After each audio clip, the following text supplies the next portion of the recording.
देवादिदेव जयश्री महावीर भगवान की जय। जरु कौंटेश्वर बाहुली भगवान की जय। जरु कल्पवती भगवान की जय। जरु जनकोद्भव द्वासांगमयी सरस्वती माता की जय। जो 20वीं सदी के समाचार चक्रवर्ती आचार्य श्री सागर जी महाराज की जय। तत्व की पट्टाधीश आचार्य श्रोमणी गुरुवर्य श्री धर्म सागर जी महाराज की जय। मम शिक्षा गुरु ज्ञान शिरोमणि आचार्य कलसी सागर जी महाराज की जय। धर्मानुराग अभ्यात्माओं, पिछले दिनों से हम लोग अपने बारे में सुन रहे हैं। तत्वार्थ सूत्र ग्रंथ महास्वामी आचार्य के द्वारा लिखा हुआ है और उसके ऊपर पूज्यपाद आचार्य ने बहुत ही सुंदर सर्वार्थ सिद्धि नाम की टीका लिखी है। उसका नाम ही है सर्व अर्थ सिद्धि, सभी प्रकार के पुरुषार्थों की सिद्धि, धर्म अर्थ काम और मोक्ष, जिनको बिल्कुल प्रशस्त बनाए जाते हैं, निरपवाद बनाए जाते हैं, ऐसे चारों प्रकार के पुरुषार्थों की सिद्धि जिससे होती है उसे सर्वार्थ सिद्धि है। तो आचार्य भगवान ने चारों पुरुषार्थों की बात सर्वार्थ सिद्धि ग्रंथ में कही। लेकिन वो चारों पुरुषार्थ किसके निमित्त से होते हैं? तो हमारा शरीर, वचन और मन, ये तीनों जो है ये तीनों उन चारों पुरुषार्थों के निमित्त है, कारण है, नो कर्म है। यदि हमारे पास शरीर, वचन और मन ना हो तो हम क्या कर सकते? कुछ नहीं, हम फिर सिद्धात्मा कहलाएंगे। तो कहने का अभिप्राय है ये सभी पुरुषार्थों की सिद्धि के लिए सर्वार्थ सिद्धि ग्रंथ है। तो 6वें अध्याय से हमने इसको प्रारंभ किया है, क्योंकि जो अभी अपने पास प्रेजेंटली है पहले हम उसको समझें। तो 6वां अध्याय कर्म के आश्रव से प्रारंभ होता है। हम हमेशा सबको कहते कर्म के उदय से कभी मत घबराना, हमेशा कर्म के आश्रव पर और बंध पर अपनी दृष्टि रखो, क्योंकि जो कर्म का उदय है वो सत्तागत है।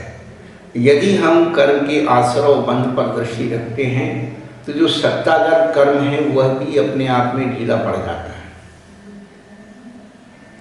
और अच्छे कर्मों के हम जब आश्रव करते हैं तो जो पाप कर्म है वो उनकी जो है उदीर्णा होकर के खिड़ जाते हैं, उनके स्थिति अनुभाग भी कम हो जाते हैं, और पुण्य कर्म के स्थिति अनुभाग बढ़ जाते हैं। डबल बेनिफिट, जैसे आप जो है ब्याज में बेनिफिट लेते हैं, दोहरा ब्याज लेते हैं, बहुत सारी चीज़ें हैं। कहने का अभिप्राय है कि एक शुभ कर्म करने से, एक पुण्य कर्म करने से पाप कर्म के स्थिति अनुभाग कम होते हैं और पुण्य के बढ़ते हैं। अब ऐसा पुण्य अपन क्यों ना कमाए भाई? कर्म का उदय तो आएगा। तो जो कर्म हमको बहुत दिनों तक दुख देने वाला था वह थोड़े में निपट गया। इसीलिए दिवाली मनाओ, हमेशा जब भी कर्म का उदय आए घबराओ मत, अच्छा हुआ भगवान ये कर्म मेरा खिल गया, बस। आज दिवाली क्यों मनाते हो? हम प्रश्न पूछे, आप सबसे पूछे दिवाली भगवान महावीर भगवान मोक्ष के, बस सबके पास एक उत्तर है। गौतम स्वामी को केवल ज्ञान हो गया, यही उत्तर है। इसके अलावा जानते हो महाराष्ट्र में एक कहावत कह लीजिए, एक सूत्र कह लीजिए ये कि एक वाक्य है, साधु संत एची धरा तोची दिवाली दशहरा। हम बहुत दिन रहे वहाँ, देखा सुना कि जहाँ साधु संत होते हैं वहाँ पर तोची दिवाली दशहरा, एक ही दिन में दिवाली और एक ही दिन में दशहरा होता है। हमने सुना, भाई ठीक है, कहते हैं, लोग प्रचलित है कहावत, लेकिन जब उसके हमने विश्लेषण में हम गए कि यार ऐसा क्या है, साधु के अंदर क्या है कि जो एक ही दिन में दिवाली और दशहरा होती है। तो दिवाली शब्द किसको इंगित करता है, दशहरा किसको अंकित करता है? साधु संत जो हैं अपने कर्मों को काटते हैं, कर्मों का नाश करते हैं। जैसे महावीर भगवान ने कर्मों का नाश किया, मोक्ष प्राप्त किया, तो दिवाली हो गई। ऐसे साधु कर्मों को नाश करते हैं तो दिवाली हो गई। पर दशहरा क्यों? तो दशहरा का मतलब है कि कर्मों को नाश करने के लिए दशहरा जरूरी है। दशहरा का मतलब वो नहीं है कि रावण को जो है राम ने मार दिया और अपन ने उसका पुतला जला दिया, हो गया दशहरा। तुलसीदास जी ने चौपाई लिखी है, राम नाम सब कोई जपे, दशरथ जपे न कोई, और एक बार दशरथ जपे कोटि जग। राम का नाम सब लेते हैं, लेकिन दशरथ का नाम कोई नहीं लेते हैं। वो दशरथ कौन है? तो सभी को पता है, दशरथ का मतलब रामचंद्र जी के पिताजी। पर उसके भाव पक्ष में यदि अपन देखें तो भाई राम का नाम तो सब ले रहे हैं, लेकिन दशरथ को कोई नहीं जप रहा। तो दशरथ जपना यानी बस में करना। क्या? 5 इंद्रिय, 1 मन और 4 कसाई, 10 रथ हैं। रथ क्या काम करते हैं? किसी को बिठा करके, किसी को रख करके वो दौड़ाते हैं, भागते हैं। तो ये हमारी इंद्रिया, मन और कसाई हमें अपनी आत्मा से दूर ले जाती हैं, भाग रही हैं। तो आचार्य कहते हैं इनको बस में करो, 10 रथ जपो, इन इंद्रियों, मन और कसायों को बस में कर लो, कोटि यज्ञ फल, करोड़ों यज्ञ। कहने का अभिप्राय जो है कि अपन दिवाली क्यों मनाते हैं कि कर्मों को नष्ट किया, उनकी खुशी। हम आपको आपके जीवन के दृष्टांत देते हैं। आपकी 2-4 पीढ़ी से कोई व्यक्ति ज़्यादा पढ़ा लिखा नहीं था। एक बच्चे ने बड़ा प्रयास किया और बड़ा IPS अफसर बन गया। तो सबसे पहले घर के लोगों को खुशी, फिर रिश्तेदारों को खुशी कि चलो अपने परिवार का एक व्यक्ति तो कुछ बना, अपनी समाज का कोई एक बना। तो जो खुशी है उसको अभिव्यक्त करने का, तो जब वो या कोई नेता बन जाता है या पार्षद बन जाता है कोई, तो उसकी खुशी इसलिए होती है कि उसने अपने प्रतिद्वंदी को परास्त करके कुछ अच्छा किया। तो जो महावीर भगवान थे वे हमारे अपने परिवार के थे, हमारे अपने थे, हमारे अपने समुदाय के थे। तो जिन कर्मों को हम कष्ट नहीं कर पाए, जिन कर्मों को हम नष्ट नहीं कर पाए, उन कर्मों को उन्होंने नष्ट करके दिखा दिया। इस बात की खुशी हमें होती है। एक दूसरा उदाहरण ले लो। अब वैसे आप मैदान में खेलने नहीं जा रहे हैं, क्रिकेट खेलने आप मैदान में नहीं जा रहे हैं, लेकिन टीवी पर देख रहे हैं एक देश का दूसरे देश से मैच चल रहा है और आपका जो है देश मैच जीत जाता है, तो आप क्या करते हैं? खुशी मनाते हैं। क्यों? हमारा देश जीत गया। उसी प्रकार से हमारे महावीर भगवान जीत गए, इसकी खुशी में हम लोग ये दिवाली मनाते। ये सब मनोवैज्ञानिक चिंतन है। ऐसा नहीं है कि कोई अल्टम टप्पू जो है मिला दिया और कर दिया। चिंतन, उसके पीछे को भी जो राज होता है, आज भी 2500 वर्ष बाद भी आज वो महावीर भगवान अपने अंदर जो है अपने समाज में जिंदा है। क्यों जिंदा है? उन्होंने इतने अच्छे कठिन कार्य करके उसकी जो है अपनी उपलब्धि प्राप्त की और निर्वाण पद को प्राप्त किया। हमें उनकी खुशी इसलिए हम उनको याद करते हैं। इसलिए याद करते हैं कि हमें भी एक ना एक दिन इसी प्रक्रिया से हमें अपने कर्मों को नष्ट करना हो। तो आपकी जो दैनिक चर्या शरीर, वचन और मन के द्वारा है, वह शुभ से पुण्य का आश्रय और अशुभ से पाप का आश्रय करती है। तो हम वो बात बता रहे थे कि कर्मों के उदय से मत घबराइए, कर्मों के आश्रय पर दृष्टि रखिए। कर्मों के आश्रय अच्छे होंगे तो आगामी फसल फिर अच्छी हो जाएगी। सीधा सा गणित है। वह आश्रय साकसाय आकसाय यानी सांप्रदायिक क्रिया पद से होता है। सांप्रदायिक आश्रय इंद्रिय कसाय अवरत क्रिया इनके द्वारा होता है। पिछले दिनों हमने 2-3 बार इसी को दोहराया, क्योंकि ये बहुत महत्वपूर्ण है। इसको समझना, ये अपने पास है, आसपास है, इसकी हमें फीलिंग करना। जो हमारे पास नहीं है अब हम जम्बूद्वीप आपको कहाँ से दिखा रहे हैं, सुमेरु पर्वत कहाँ से, वो तो हमारी आस्था का विषय है, परोक्ष ज्ञान का विषय है, लेकिन जो हमारे सामने रखा है उसको हमें उसका श्रद्धान करना, उसकी फीलिंग करनी। तो वही जो भी है, तो तीव्र मंद ज्ञात अज्ञात भावाधिकरण विशेषज्ञ तद विशेषात, इन भावों के द्वारा और अधिकरण आधार और शक्ति से उनकी विशेषता आती है। अधिकरण में जीव और अजीव अधिकरण है। जीव अधिकरण में संभ्रम समारंभ आरंभ योग कृतकार्यता मत कषाय, इससे उसकी विशेषता आती है। और अजीब अधिकरण के बारे में आपको पिछले दिनों से हम बहुत बता रहे हैं कि अजीब वस्तु हमारे कर्म के आश्रम में कैसे कारण है। ये तत्वार सूत्र में ये सूत्र बार बार हम दोहराते, सभी जगह दोहराते हैं कि एक बात जैन धर्म का वास्तु शास्त्र इस सूत्र के अंदर विद्यमान है, जिसने हर चीज की छोटी से छोटी चीज की व्याख्या की। तो पिछले दिनों हमने दोहरा दिया, उससे आप रिप्रिंट कर लीजिए, देख लीजिए। और उसके बाद जो कर्मों के द्वारा हम बड़े दुखी होते हैं कि कोई किताब शास्त्र पढ़ने में नहीं आता है, पढ़ लेते तो समझ में नहीं आता है, और पढ़ते हैं तो अक्षर ही नहीं दिखते हैं, सब लिखे हुए वो अक्षर ही समझ में नहीं आ रहे हैं। ये कौन सा कर्म है, वो कैसे आता है, उसका नो कर्म क्या है, उसका मीडिएटर कौन है, तो उसके सूत्र में उन्होंने वो बताया था।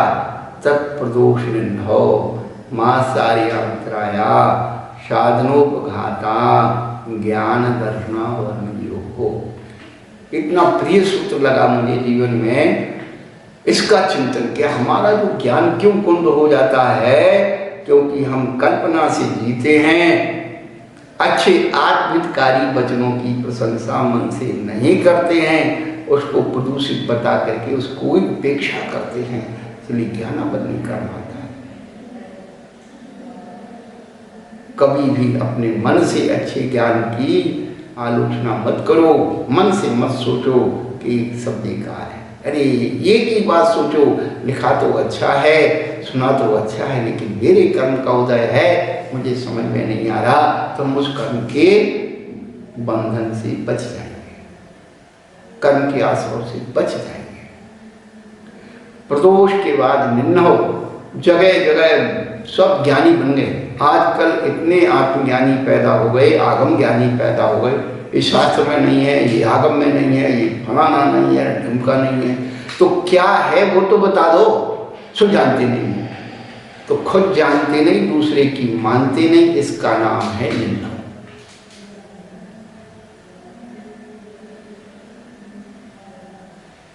और खुद जानते हैं फिर दूसरे को नहीं बताना, उसका नाम है मात्सर्य।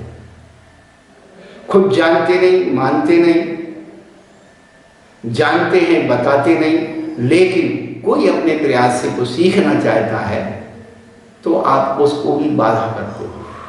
शास्त्र छिपा देना, लाइट बुझा देना, हल्ला मचाना, ये सब उसी के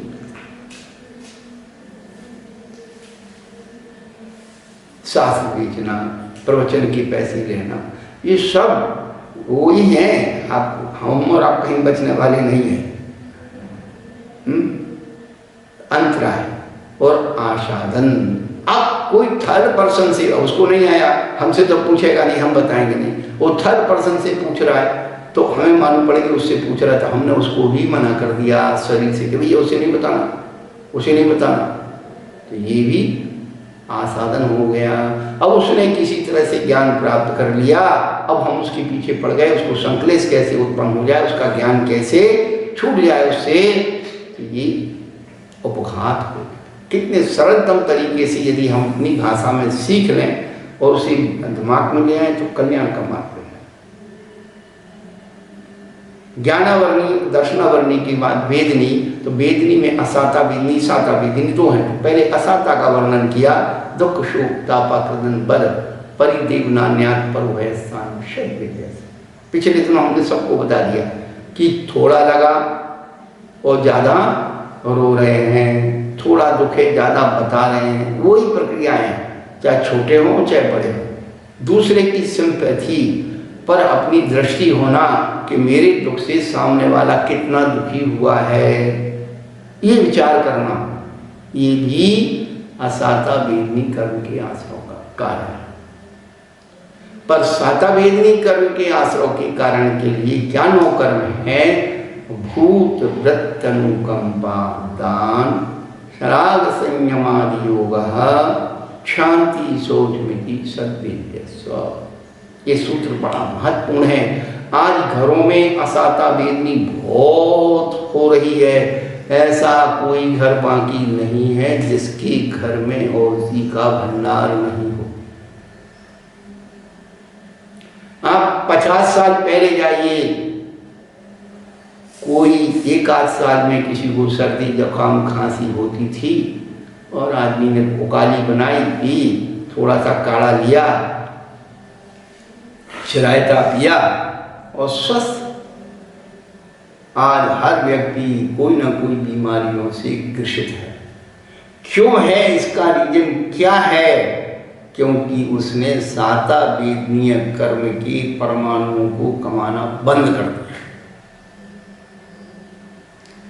भूत अनुकंपा, 4 गतियों के दुखी प्राणियों के प्रति अनुकंपा भाव रखना। अनुकंपा क्या है? करुणा क्या है? अपन उस बात को समझें। करुणा आपने शब्द कहें सीख गुरु के अंदर की कसाई को निकाल दे, तो हम जो है अपने अंदर का दूसरा निकाले या नहीं निकाले उसकी ठेकेदारी अपनी नहीं, लेकिन अपनी कसाई तो अपनी, जिम्मेदारी तो अपनी है। तो शांति का मतलब है स्वयं के क्रोधादि जो भाव हैं उनका क्या प्रतिफल होता है, कसाय करने से क्या फल मिलता है, ऐसा विचार करके उस कसाय भाव को पैदा नहीं होने देना, उसका नाम शांति है। और शौच एक बड़ा महत्वपूर्ण शब्द है। शौच का अर्थ है निर्लोभता। अब निर्लोभता क्या है? तो पूज्यपाद स्वामी ने जो लिखा है उसको पढ़ने के बाद तो अब ऐसा कुछ लगता नहीं कि अब कुछ पढ़ना बाकी है। निर्लोभता, शौच के क्या प्रकार हैं? निर्लोभता का मतलब ये नहीं है कि आपने खाने पीने में कोई लोभ नहीं करते हैं, बहुत अच्छा खाते हैं, पहनने ओढ़ने में कोई लोभ नहीं करते, अच्छे कपड़े पहनते हैं, अच्छा मकान बनाते हैं, अच्छी दुकान बनाते हैं और सब तमाम गाड़ी फाड़ी सब अच्छे से अच्छा करना, यानी पढ़ाने में बच्चों को लोभ नहीं करना, दवाई में लोभ नहीं करना, फलाने में लोभ नहीं करना। तो ये जो है लक्षण निर्लोभता के नहीं है, ये शौचता के नहीं है। कितनी बड़ी बात पूज्यपादाचार्य ने कही है कि शौच मिति, शौच यानी निर्लोभता के प्रकार कौन से हैं? तो उन्होंने 2 बातें बताई, इतनी महत्वपूर्ण, उनको पढ़ करके अंतरात्मा गदगद हो गई। सर्वार सिद्धि ग्रंथ की जो भारतीय ज्ञानपीठ से प्रकाशित है, उस ग्रंथ के पेज नंबर 254 इस सूत्र की व्याख्या है। और इसमें हिंदी में जो बिल्कुल आखिरी लाइन है टीका की, हिंदी की आखिरी लाइन, उसमें एक वक्तव्य दिया है, मूल में भी दिया है और नीचे भी दिया है। मूल में क्या दिया है? अरत पूजा करणं तत्परता वाल वृत्त तपस्वी वैयावृत्तादयः। इसका अनुवाद दिया, अरहंत की पूजा करने में तत्परता, बाल और वृद्ध तपस्वियों की वैयावृत्ति आदि करना, वे सब प्रकार हैं जो हमें निर्लोभता में ले जाते हैं। अब आप खूब आराम से सोचिए कि हम लोग जो अनंत भगवान की पूजा में तत्पर होते थे, किसी के कहने से नहीं, अंतरंग मन से, प्रमाद छोड़ना तत्परता है, शीघ्र रखना तत्परता है, कर लेंगे हो जाएगा, तू कर ले, ये कर ले, उससे करा ले, ये नहीं, स्वयं के अंतरंग भावों से अनंत भगवान की पूजा करने में तत्पर रहना। मैना सुंदरी ने 8 दिन के सिद्ध चक्र विधान के द्वारा 700 पुष्टियों का रोग दूर कर दिया। इस पूजा में इतनी ताकत है, अब पूजा बची कहाँ? पूजा नहीं, पूजा का तो स्वरूप ही खत्म हो गया। वह द्रव्य खत्म हो गया, वह भाव खत्म हो गया। द्रव्यस्य शुद्ध मदिगम्य यथान, रोज पढ़ते हुआ, द्रव्यस्य शुद्ध मदिगम्य यथान रूपम भावस्य शुद्ध मदिगंतु काम आलम्बनानि विधान्य वलल्य वलगन भूतार्थ यज्ञ पुरुषस्य करोमि यज्ञम। रोज तो पढ़ते हो, परसों पढ़ते क्या हो? महाराज ये है, हम तो भाव पूजा करते हैं। भैया भाव भोजन करते हो? आचार्य कह रहे द्रव्य शुद्ध मदिगम्य यथान रूपम, जैसा तेरा द्रव्य होगा वैसा तेरा भाव। अरे तुम्हारे भाव महाराज, भाव बहुत अच्छे हैं हमारे, तो भाव तो तुम्हारे भाव में ही पता लग गए। जब आप दुकान पर किसी पूजा की सामग्री को लेने के लिए गए और आपने ये कहा भैया मंदिर के चावल दे दो, तो वो समझ गया सबसे सस्ते चाहिए, तो भाव तो वही तुम्हारे पते लग गए। मंदिर की बादाम दे दो, तो ये भाव तो वही पता। द्रव्य से भाव का कितना प्रभाव। अब सामग्री ही तुच्छ और ऋण है और आप चाह रहे हैं कि उसके फल अच्छे हों, नेवर, कभी नहीं। जैसे बीज होंगे वैसे फल, अच्छी बीज बोइए अच्छे फल। ये दान और पूजा, ये दान और पूजा पुण्य कमाने के सबसे प्रकृष्टतम साधन हैं। सद्ग्रस्त के लिए दो ही मार्ग पुण्य कमाने के हैं, जिसका नाम दान और पूजा है। आपके पास पाप कमाने के लिए हजार और लाख मार्ग हैं, लेकिन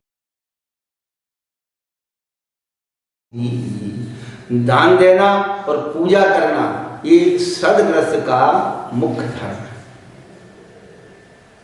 और ध्यान करना और अध्ययन करना ये साधु का कर्म है।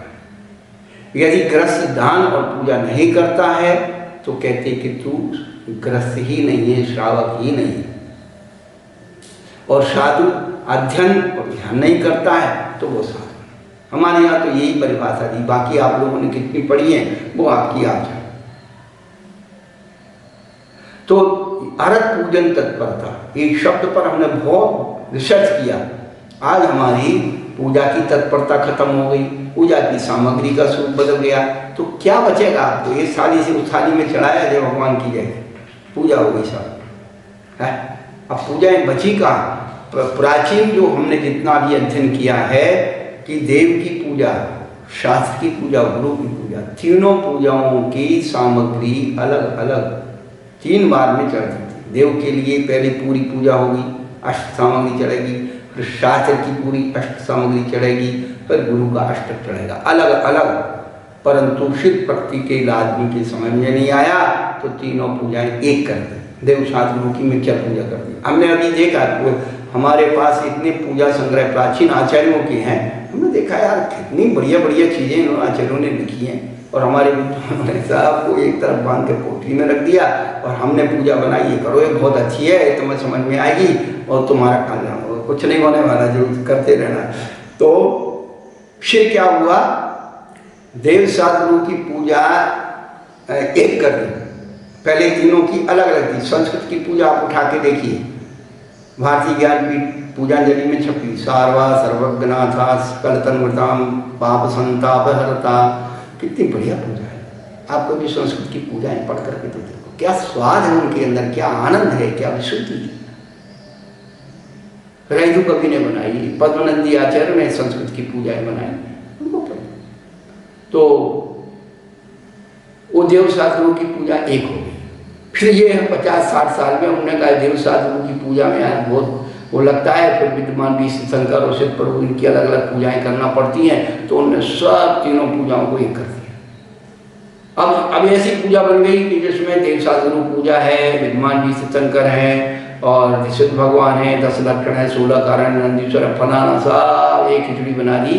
खिचड़ी क्या बोलती है, वो सानी बना दी और भगवान को सोचिए आप क्या मिलेगा। केवल नाम लेने से कि मैंने पूजा कार्य चला दिया। उसकी सामग्री, उसकी जो विशुद्धि है, उसका शुद्ध हो तो सब खत्म हो गए। हम आपको एक उदाहरण देते हैं, आप अपने पूरे परिवार के, परिवार में ज़्यादा कुछ बचे नहीं, हम दो, हमारे दो माँ बाप को धक्का, पर भी 4-5 लोग जो भी हो, आप किसी परिवार के यहाँ भोजन करने गए और उस व्यक्ति ने आपकी थाली में उतना ही भोजन परोसा जिसमें एक व्यक्ति का ही पेट भर सकता है, और आप 5 व्यक्ति का आपका पेट कैसे भरेगा? ये व्यावहारिक दृष्टांत है, ऐसे सिद्धांत में मत हटाइए। भगवान आपके चावलों के भूखे नहीं है कि वो चावल चढ़ाओगे तो उनका पेट भर जाएगा, नहीं चढ़ाओगे तो पेट नहीं रहेगा। लेकिन एक व्यवहारिक गणना कि जब आप अपने इष्ट लोगों के लिए जो है ये चाहते हो कि सबको अलग अलग जो है दिया है, तो उसी प्रकार से देव का द्रव्य, देव के लिए शास्त्र का द्रव्य, शास्त्र के लिए गुरु का द्रव्य, गुरु के लिए अलग अलग ढंग से, यदि एक पूजा भी पढ़ रहे हो तो देव के लिए एक धार, शास्त्र के लिए दूसरी धार, और गुरु के, तो ये चीज एक साथ भी आपको करना है। तो वो 3 बार में आप चढ़ाइए। आप अब इतने से चावल लिए और उसी में देव शास्त्र गुरु को ध्याऊं और उठकर घर जल भी जाऊं, हो गई। इसको पूजा नहीं कहते। आपने अपने इष्ट का गुणानुवाद क्या किया, आपने इष्ट के गुणानुवाद से क्या सीखा, आपने उसके साथ क्या सामग्री चढ़ाई, ये बहुत सारे विषय हैं, कभी प्रसंग आएगा तो बताएंगे।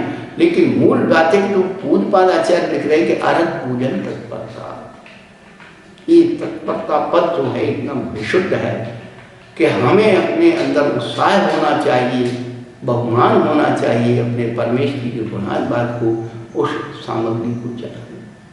और बाल वृद्ध तपो वैयावृत्तिकरण, बालक और वृद्ध और तपस्वी साधुओं की वैयावृत्ति करने से तीव्र साता पुण्य का आश्रय होता है। ये कितने अच्छे ढंग से उन्होंने लिखा है, हम तो पढ़ करके यार फ्री में पुण्य मिल रहा है। भीम ने अपने पूर्व जन्मों में साधुओं की खूब वैयावृत्ति की थी, इसीलिए वो बहुत बलशाली था।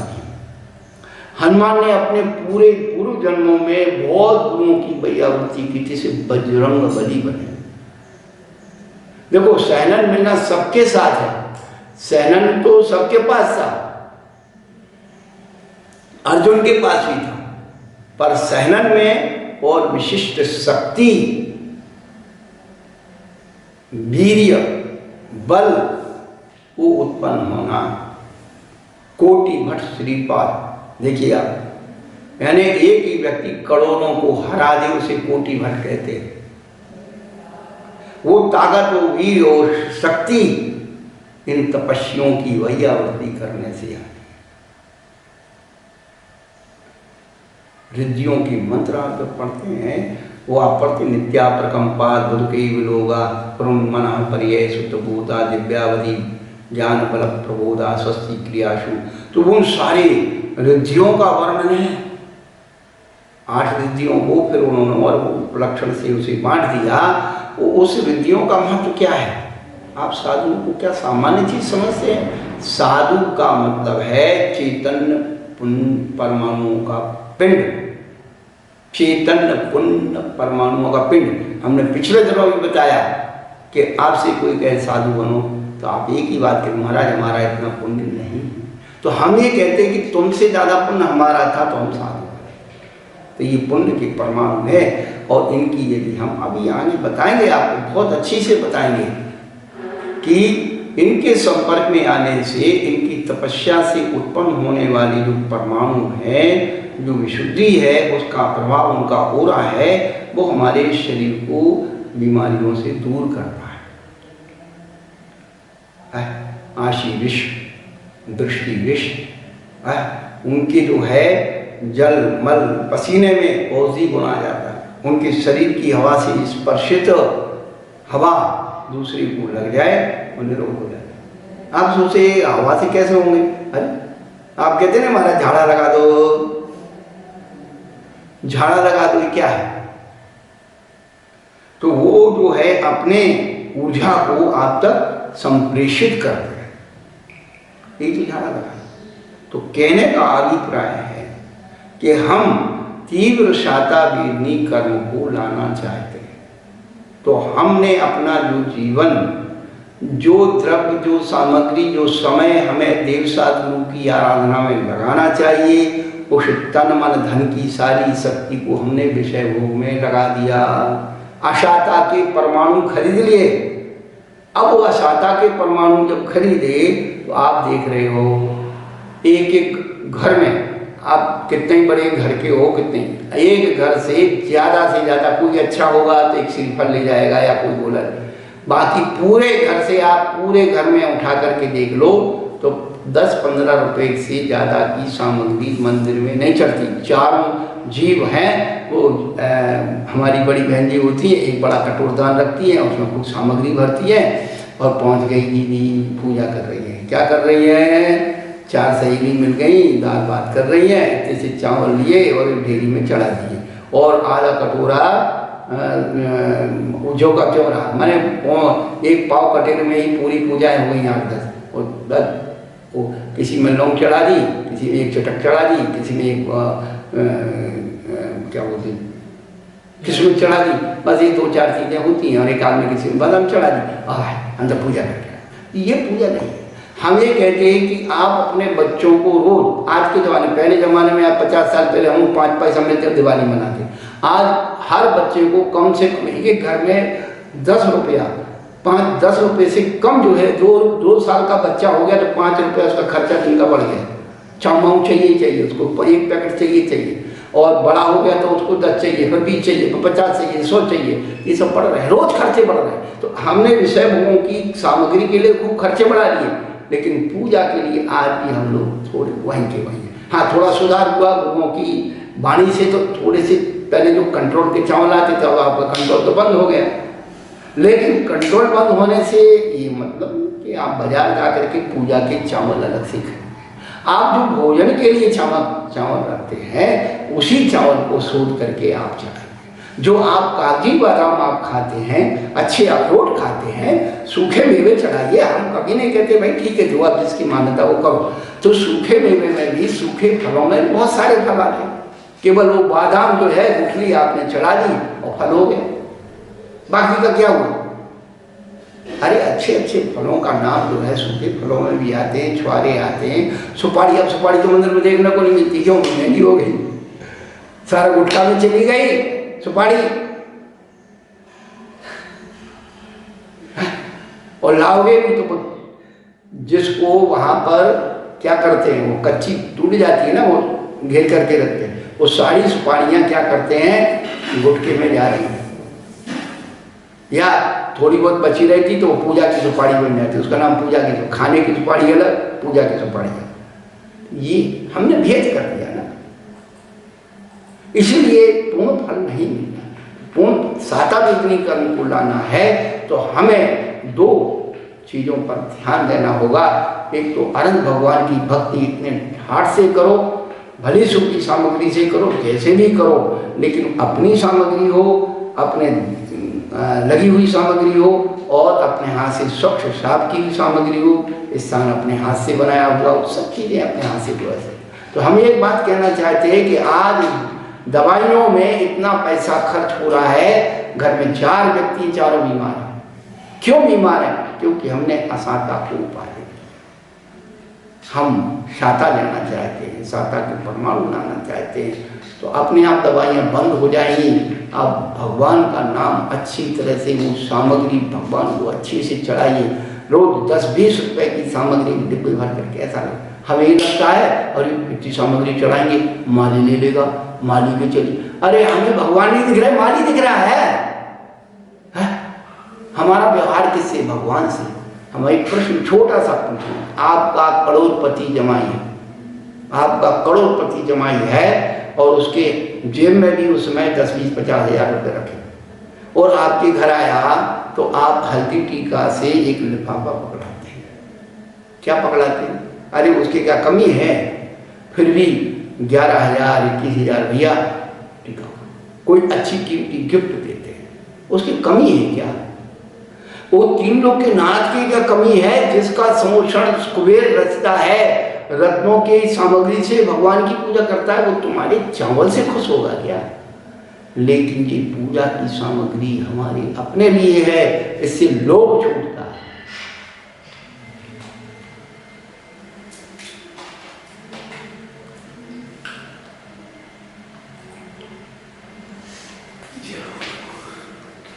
है 20-25